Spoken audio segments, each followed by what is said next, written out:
하나님의 말씀 구약 성경 예레미야 애가 1장 12절에서 17절까지 말씀입니다. 구약 성경 1143페이지 예레미야 애가 1장 12절에서 17절까지 말씀입니다.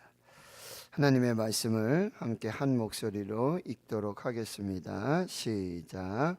지나가는 모든 사람이여 너희에게는 관계가 없는가? 나의 고통과 같은 고통이 있는가 볼지어다.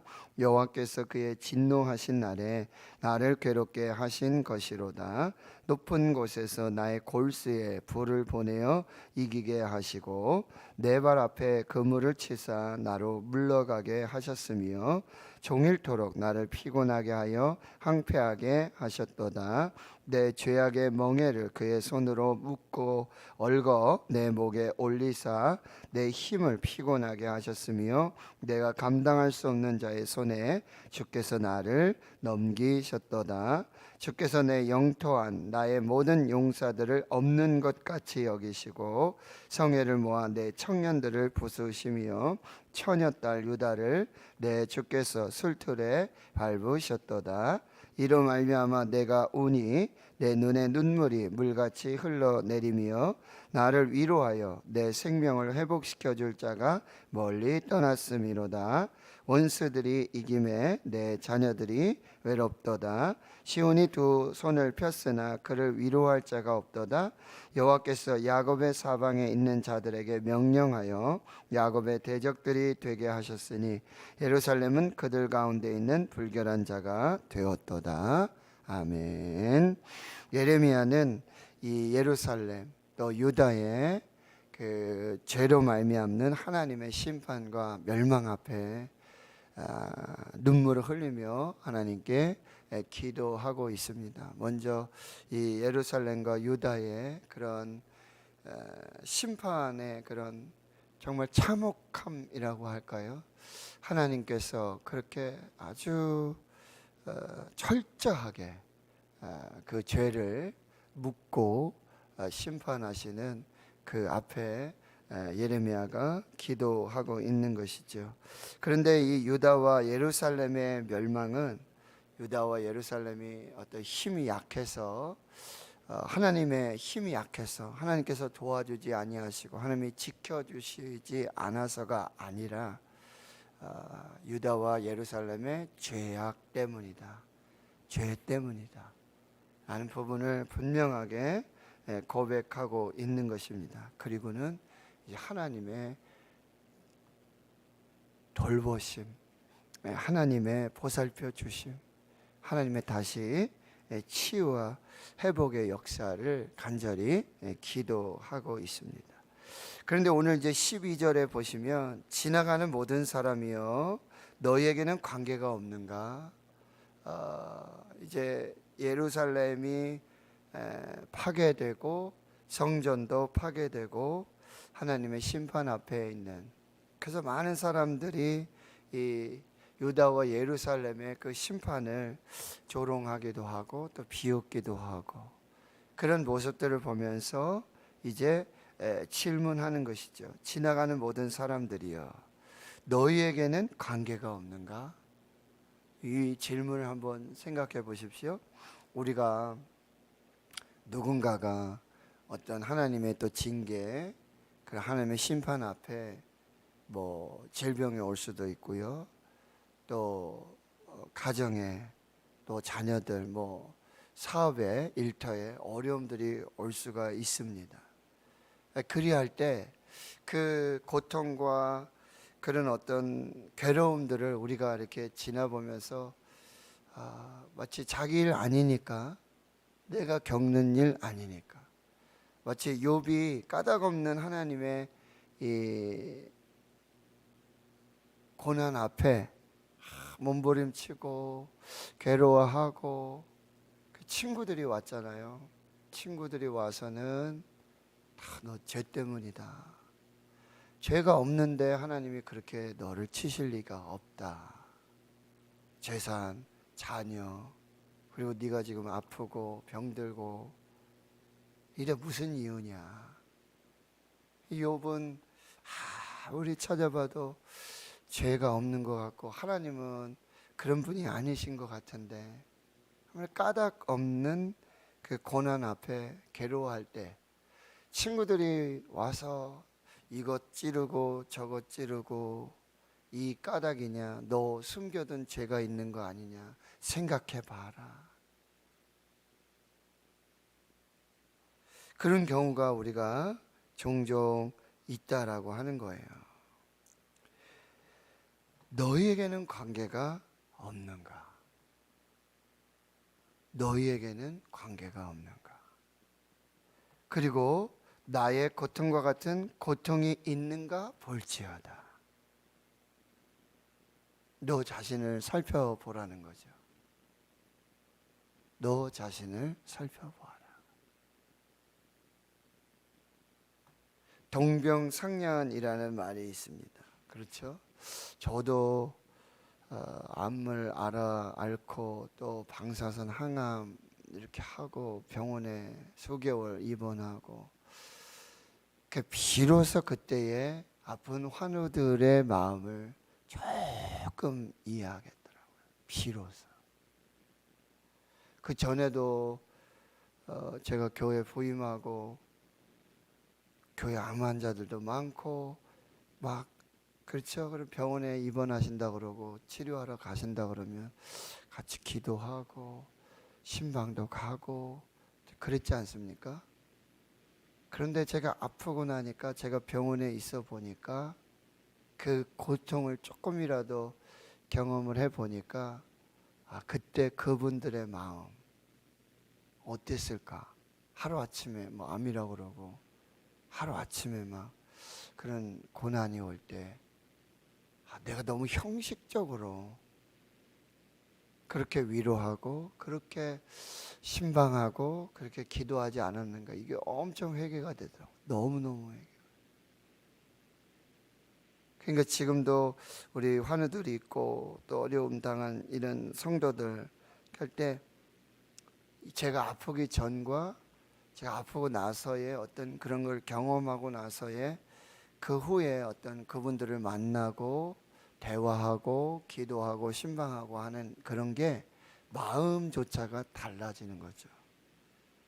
지나가는 모든 사람들이여 너희에게는 관계가 없는가? 나의 고통과 같은 고통이 있는가 한번 살펴보아라. 이게 또 우리 신앙의 지혜입니다.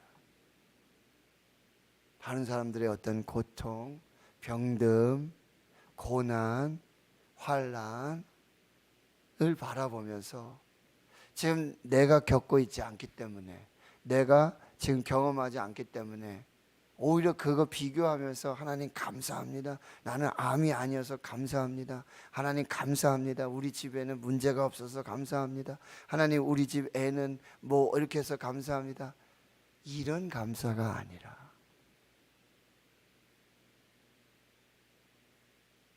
정말 저들의 아픔과 고난과 환난과 슬픔들을 우리가 잘 이해하고 보면서 나를 돌아보면서 나에게 관한 이런 일이 만약 일어난다면 나는 어떤 커봐라 저렇게 아프면서도 어려움 당하면서도 예배도 안 드리고 기도도 안 하고 참 그러니 더 힘들어지지 하면서 막 그 앞에서는 위로하는 척하고 그 앞에서는 다 내가 안다라고 얘기하면서 뒤로 가서는 거봐 내 그럴 줄 알았어. 그렇게 뭐 예배 안 드리고 말이야.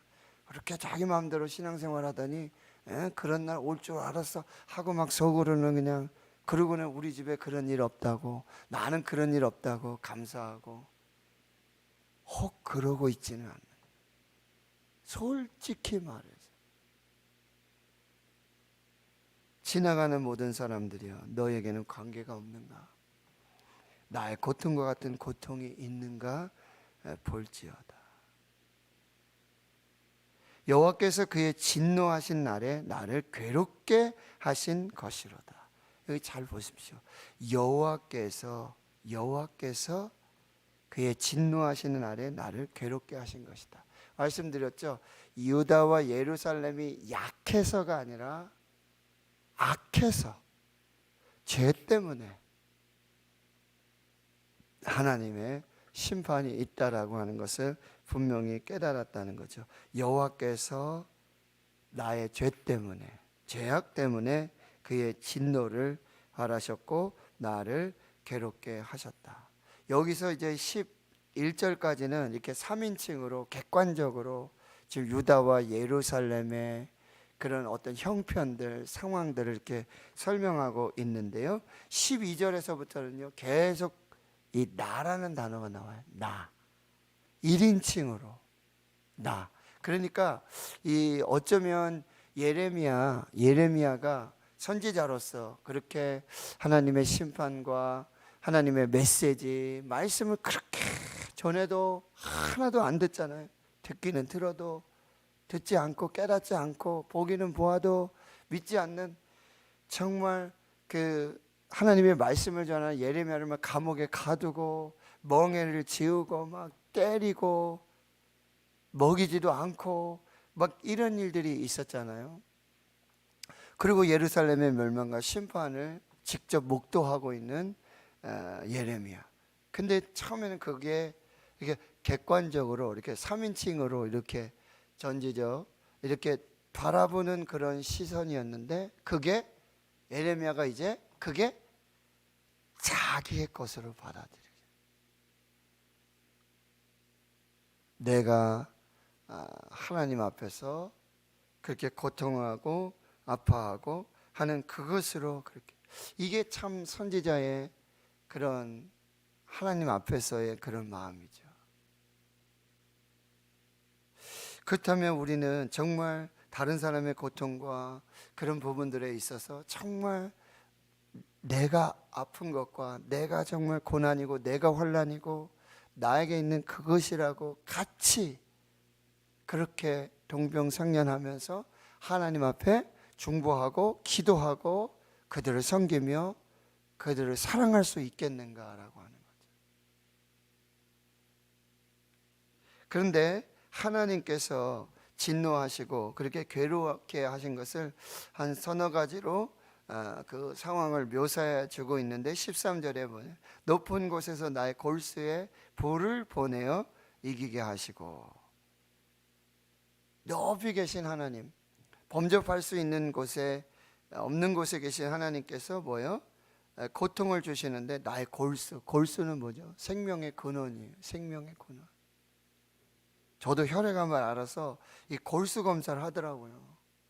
마취를 시켜놓고 이따만한 주사를 총으로 이렇게 쏘듯이 그 뼛속으로 넣어서 그 안에 골수, 피의 근원, 생명의 근원이 암이 있는지 뭐가 있는지 이렇게 얼마나 진짜 두 번 다시 못하겠다.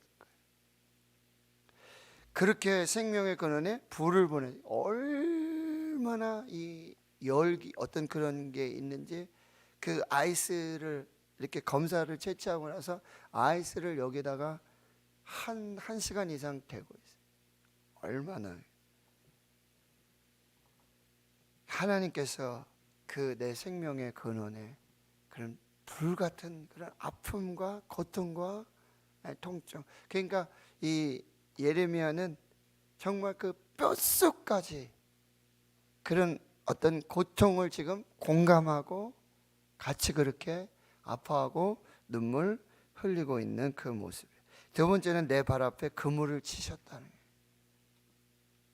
물고기가 그물 안에 들어가면 물고기 자기 힘으로 그물을 벗어날 수가 없어요. 그대로 잡히는 거죠. 그리고는 뭐 어부가 이렇게 끄집어 내줘야 그게 결국 잡힌 거지만, 하나님께서 내 발 앞에 그물을 치셔 꼼짝하지 못하고 앞으로도 못 가고 뒤로도 못 가고 동서사방이 다 막힌 그런 형국을 만들으셨다는 거죠. 나를 물러가게 하셨으며 종일토록 나를 피곤하게 하여 항폐하게 하셨다. 그리고 세 번째는 보세요. 14절에 내 죄악의 멍에를 보세요. 하나님께서 죄악의 목록, 그래서 그 멍에를 만드셔가지고 그의 손으로 묶고 얽어서 그 죄악의 멍에를 내 목에 올리사 내 힘을 피곤하게 하셨고, 그래서 내가 감당할 수 없는 자의 손에 주께서 나를 넘기시는 그런 일들을 하시고요. 15절에 보면 주께서 내 영토 안에 안 나의 모든 용사들 없는 것 같이 여기시고, 그러니까 그때는 이 나라를 지키고 뭐 성을 지키고 군사들 모든 것이 무용지물이 되는 거죠. 그 하나님의 심판 앞에, 그 하나님의 심판의 도구인 바벨론의 침공 앞에 그 모든 것은 하나도 소용이 없게 된다는 거죠. 그리고 내 청년들, 처녀딸 유다를 내 주께서 술틀에서 밟으셨다. 여러분, 이 술틀은 뭐냐면 포도주가 이제 포도를 수확을 해가지고 그거를 포도주 틀에다가 넣습니다. 그러면 거기에 뭐야? 발로 밟든지 아니면 맷돌 같은 걸 돌려가지고, 그래서 완전히 그냥 이 가루가 되도록 포도, 그만큼의 이 고통과 환난을 지금 허락하셨다라고 하는 거예요. 그러니 16절에 이로 말미암아 내가 우니 내 눈에 눈물이 물같이 흘러내리며, 눈물이 쏟아지기 시작하는데 멈추지를 않는 거예요. 물같이 그렇게 쏟아지고 흘러내리는. 그래서 나를 위로하여 내 생명을 회복시켜 줄 자가 멀리 떠났음이로다. 여러분, 이때 필요한 게 뭐예요? 위로이고 또 생명을 회복시켜 줄 사람들이 필요한데 그들이 다 떠났어. 멀리 떠났어. 쉽게 올 수도 없는 그곳으로 떠나버리고 원수들이 이김에 내 자녀들이 외롭도다. 여러분, 이 부모 세대의 죄악이 다음 세대로 영향을 주고 있다는 것을 꼭 기억하셔야 돼요. 자녀들까지도, 다음 세대까지도 그렇게 하나님의 심판 앞에 서게 된다는 거죠. 그러면서 17절에 계속해서 이야기하는 거, 시온이 두 손을 폈으나, 도와달라는 거죠. 위로해달라고, 생명을 구원해달라고 라고 그렇게 구조의 손길을 펼치지만 위로할 자가 없습니다. 여호와께서 야곱의 사방에 있는 자들, 야곱의 12지파, 이스라엘의 사방에, 정말 다윗 시대, 솔로몬의 시대, 이때는 막 모든 민족과 열방들이 이스라엘에게 와서 도움을 청하고 화평하고 서로 그런 좋은 관계를 맺고 있었지만, 지금 하나님의 심판 앞에 모두가 다 대적이 되는 거예요. 에돔도 그렇고 애굽도 그렇고 모든 나라들이 대적이 되어서 예루살렘에 그런 악을 끼치고 있다라고 하는 것이죠. 자, 말씀을 정리하겠습니다. 여러분, 우리가 하나님 앞에서 눈물 흘리고 회개할 때 뭐요? 나의 죄를 회개하고 나의 죄를 고백해야 한다는 거예요. 이거를 객관화시키는 게 아니라 개인적이고 그리고 내면적으로, 주관적으로, 이 모든 것이 뭐예요? 나의 고통으로 받고 나의 슬픔으로 받고 그리고 나의 죄를 회개하는, 나의 죄를 고백하는, 이게 완전히 자기의 것이 되어야 한다라고 하는 거예요. 그때 우리를 살리는 것은 회개의 눈물만이 우리를 살릴 수 있다는 거예요. 물같이 흐르는 그 회개의 눈물, 그 회개는 여러분 나의 죄의 회개가 되어야 된다. 나의 죄의 회개를 통해서, 그 눈물을 통해서 하나님 앞에 나아가고요. 그리고 마지막 보십시오. 우리는 이 고난을 통해서 큰 유익을 얻는 기회가 되어야 되는데, 첫 번째 뭐죠? 하나님이 누구신가를 알게 되는 거예요. 하나님이 어떤 분이신가를 정말 뼈저리게 경험하게 된다는 거죠. 그래서 첫 번째는 하나님은 모든 민족과 열방과 역사와 모든 것을 주관하시는 분이다. 이게 욥의 고백이었어요. 욥이 마지막에 고백하는 거예요. 내가 그동안 귀로만 들었던 하나님, 그러나 이제 내가 눈으로 주를 배웠습니다. 여러분, 고난이 우리에게 주는 유익이 있다는 거예요.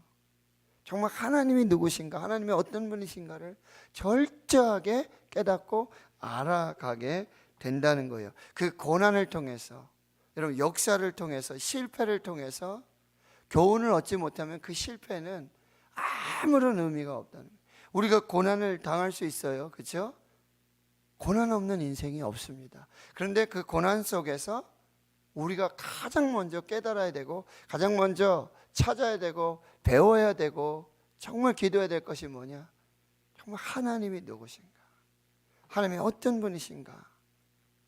이거를 우리가 깊이 묵상하면서, 그래서 그 고난을 통해서 우리가 하나님만 제대로 알게 된다면, 하나님이 누구신가?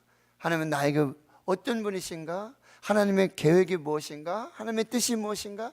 하나님만 한 가지만이라도 알게 된다면 이건 엄청난 고난의 유익이 된다. 그리고 우리가 또 하나 기억해야 될 것은, 여기 지금 이렇게 고난당하면서, 이렇게 아픔과 슬픔을 당하면서 계속 찾는 게 뭐죠? 위로자예요. 누가 나를 좀 위로해 줬어? 나의 고통과 같은 고통이 있는가? 너에게는 관계가 없는가? 내 하소연을 들어주고 내 고통, 내 아픔을, 내 슬픔을 좀 같이 나눌 수 있는 위로자가 없는가? 내 생명을 회복시켜 줄 자가 없는가? 아무리 찾아도 없어요. 아무리 찾아도 없다라고 하는 거죠. 그러면 결론은 뭐죠? 하나님만이 우리의 위로자가 되신다. 그렇잖아요, 여러분. 저도 누가 와서 좀 위로해 줬으면, 내 마음 좀 이해해 줬으면, 그렇죠. 그렇죠. 그랬구나. 근데 오시는 많은 분들이 뭐라고 얘기하십니까? 거 봐, 운동도 안 하고 말이야. 그렇게 하니까 자꾸 제가 그거 왜 모릅니까, 그렇죠? 제대로 관리 안 했으니까 아픈 거잖아요. 병도 오고 그러는 거잖아요. 근데 자꾸 그 얘기만 해요. 그리고는 뭐가 좋다, 뭐가 좋다, 뭐 먹어야 된다, 뭐 해야 된다, 어떻게 살아야 된다, 이제는 이렇게 해야 된다. 막 너무너무 그게 스트레스가 되죠. 그냥 진짜 원하는 건 그냥 와서 같이 앉아서, 그리고 내 얘기 좀 들어봐 줬으면, 내 말 좀 한번 들어봐 줬으면. 근데 오셔가지고는 다 의사야. 다 의사야. 주치의가 너무 많아. 그 처방전은 그렇게 내려주세요.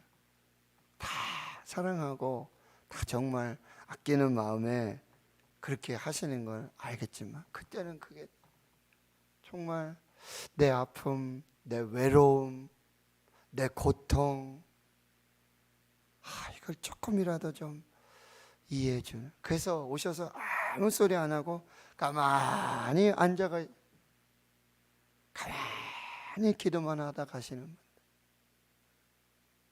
그리고 제가 막 얘기하면은 다 들어주시고 그러고 가시는 분. 자, 이 고난을 통해서 우리는 하나님께서 모든 역사를, 모든 인생을 주관하시는 하나님이심을 우리가 깊이 알게 되어지는 것이고, 그리고 오직 하나님만이 위로자가 되신다. 오직 하나님만이 구원자이시다. 이 부분을 우리가 분명히 깨닫게 되어지는 것이죠. 자, 고린도후서 1장 3절 이하의 말씀은 제가 읽어드리고 마치도록 하겠습니다. 자, 고린도후서 1장 3절 이하의 말씀. 찬송하리로다. 그는 우리 주 예수 그리스도의 하나님이시요 자비의 아버지시요 모든 위로의 하나님이시며 우리의 모든 환난 중에서 우리를 위로하사 우리로 하여금 하나님께 받는 위로로서 모든 환난 중에 있는 자들을 능히 위로하게 하시는 이시로다.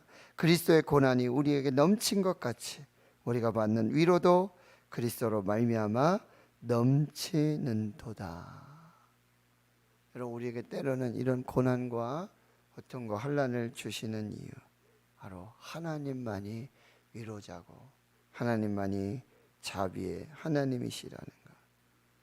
그리고 이 모든 환난 가운데 우리를 위로해서 우리를 살려서 이제는 헨리 나우엔 신부님이 말씀하신 것처럼 상처 입은 치유자로 내 고통, 내 눈물, 내 아픔을 하나님께서 위로해 주시고 치유해 주신 그 회복으로 이제 그렇게 눈물, 아픔, 고통 중에 있는 많은 사람들을 위로하는 상처 입은 치유자로서의 부르심과 사명을 위해서 그렇게 하나님 앞에 서라는 하나님의 또 계획과 뜻이 있음을 기억하며 오늘 우리가 하나님 앞에서 당하는 하나님 앞에 있는 이 고난과 환난들을 잘 분별하시고 그 가운데서 여러분 계속해서 하나님께 집중하시고 하나님을 바라보면서 하나님께서 주관하시고 하나님 위로해 주시는 그 구원의 역사를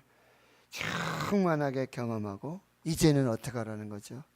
그 하나님께 받은 위로로 그 하나님을 통한 얻은 구원으로 이제는 상처 입은 치유자의 그 거룩한 사명을 감당해 나가는 우리 모두가 될 수 있기를 주의 이름으로 축원합니다.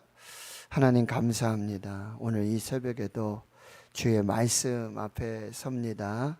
하나님, 우리가 모든 인생, 모든 역사, 또 이 고난과 환난까지도 주관하시고 섭리하시는 하나님의 그 주권을 깨달아 알게 주여 도와주시고 그 누구도 위로할 수 없고 그 누구도 구원할 수 없는 이 고난과 환난 중에 오직 하나님만이 위로자여 오직 하나님만이 구원자이심을 그리고 하나님 주신 그 위로로 그 구원으로 이제는 상처 입은 치유자로 교회에 또 가정에 또 삶의 현장에 아픔과 고통 중에 있는 저들을 위로하고 저들의 생명을 살리는 그 거룩한 사명자로 설 수 있는 저희들 모두가 되게 하여 주시옵소서. 이제는 우리 구주 예수 그리스도의 은혜와 하나님 아버지의 무한하신 사랑하심과 성령의 내주교통 충만하심이 이제로부터 영원토록 함께 하시옵기를 간절히 축원하옵나이다. 아멘.